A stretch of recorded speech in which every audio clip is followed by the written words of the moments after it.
تمام معارف اور تمام احوال کی ماں ہے توبہ. صوفیہ کا ایک خاص ہتھیار ہے، اس کو کہتے ہیں توبہ. اب میں تھوڑا سا سمجھانا چاہوں گا توبہ کیا ہے. توبہ کرنے کے لیے گناہ کرنا ضروری نہیں. اگر آپ رسول اللہ علیہ الصلوۃ والسلام کے اذکار کی فہرست تیار کریں تو اس میں سے 100 میں سے 90 استغفار ہیں. اور پتہ ہے کس طرح کے ہیں؟ یا اللہ میرے چہرے کو جہنم کی آگ میں جھلسانا مت. اور رسول اللہ کو یہ ایمان رکھنا لازم ہے، یہ ودیت نبوت و رسالت محمدی ہے کہ وہ اپنے آپ کو جنت سے افضل اور مکرم اور معظم مانے اور استغفار کر لیں، کیونکہ یہ جوہر بندگی ہے توبہ کرنا. the spirit, the essence of being a human. توبہ کرنا ہے، اللہ کی بارگاہ میں اپنے نفس کو دستبردار کر دینے کا نام ہے. میں جتنا اپنی نظر میں موجود ہوں میں غائب ہوں، میں جتنا اللہ کی نظر میں موجود ہوں حاضر ہوں. یہ حاصل ہوتا ہے توبہ سے. یہ وہ جوہر بندگی، یہ اساس بندگی، یہ ورثۂ بندگی ہے جو ہمیں انبیاء علیہ الصلوۃ والسلام، اہل بیت اطہار، اصحاب، خواجگان، اولیاء اللہ رضوان اللہ علیہم اجمعین سے ملا. اب یہ ہے کیا؟ بشر حافی رحمت اللہ علیہ بہت تعیشات والی زندگی گزارتے تھے، بہت پرتعیش زندگی گزارتے تھے. ایفلوئنٹ انگریزی میں کہتے ہیں. انگریزی از اے ویری فنی لینگویج. مجھے نہیں اچھی لگتی، پتہ نہیں کیوں. مطلب پوری قوت دسترس اس پر رکھنے کے باوجود بھی اس میں اس کے لفظوں کے دانت اتنے نوکیلے نہیں ہیں جتنے اردو کے ہیں. کاٹ لیں تو نشان چھوڑتے ہیں، بائٹ ہے. صحیح بول رہا ہے نا ہمارے ساتھ. سروں کو جھکانا پڑے گا، گردنیں کٹانی پڑیں گی. ہے کوئی میر تقی میر کے سامنے آ سکتا ہے؟ تیاں عشق بازی چوپڑ عجب بچھائی. اب کسی نے پتا بھی نہیں چوپڑ کھیڈی تھی سے پہلے. لڈو نما. Oh love you have placed chess in my heart. کوئی مزہ ہی نہیں آیا، کیف ہی نہیں آیا. تیاں عشق بازی چوپڑ عجب بچھائی. اوے یار اس کا دوسرا مصرع بھی سن. کچی پڑی ہیں نردیں گوٹیاں، گھر دور ہے ہمارا.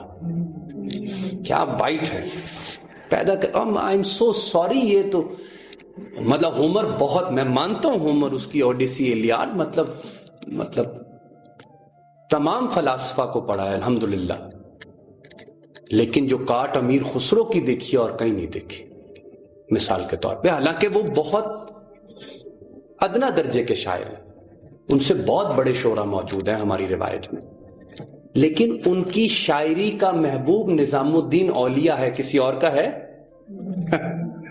اس کا محبوب جو ہے نا، کیا کہنے ہیں، وہ ایک صوفی ہے. تو صوفیانہ محبوب سے موضوعات دل بنتے ہیں. تو خیر رحمت اللہ علیہ. تو بشر حافی رحمت اللہ علیہ بہت پرتعیش زندگی گزارا کرتے تھے. مطلب شراب پینا، جوا کھیلنا، دن میں 2-4 دفعہ ملبوسات بدلنا، زرق برق لباس پہننا، مطلب اس طرح سے.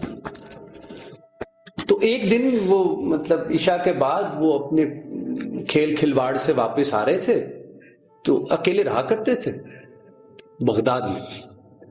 تو وہاں پر اپنے گھر کے باہر دیکھا تو ایک وہ قرآن کی آیت کا ٹکڑا گرا پڑا ہے، اور وہ بھی گندی نالی میں. تو نہ اس کو ویسے وارفتگی میں آ کے اٹھایا، اس کو چوما، اس کو گھر جا کے عطر کے ساتھ دھویا، اور اس کو ایسے کر کے اوپر کہیں ٹکا دیا اور سو گئے. رات کو ہاتف کی آواز آئی، اے بشر تو نے ہمارا نام بلند کیا، ہم نے تمہارا نام بلند کیا. جب صبح اٹھے تو قطب عالم تھے، لیکن توبہ ایسی کی کہ جوتے پہننا چھوڑ دیا. اس لیے ان کو حافی کہتے ہیں، ننگے پاؤں والا. تمام تعیشات ترک کر دیے. توبہ اللہ تک پہنچانے کی سب سے تیز ترین سواری ہے.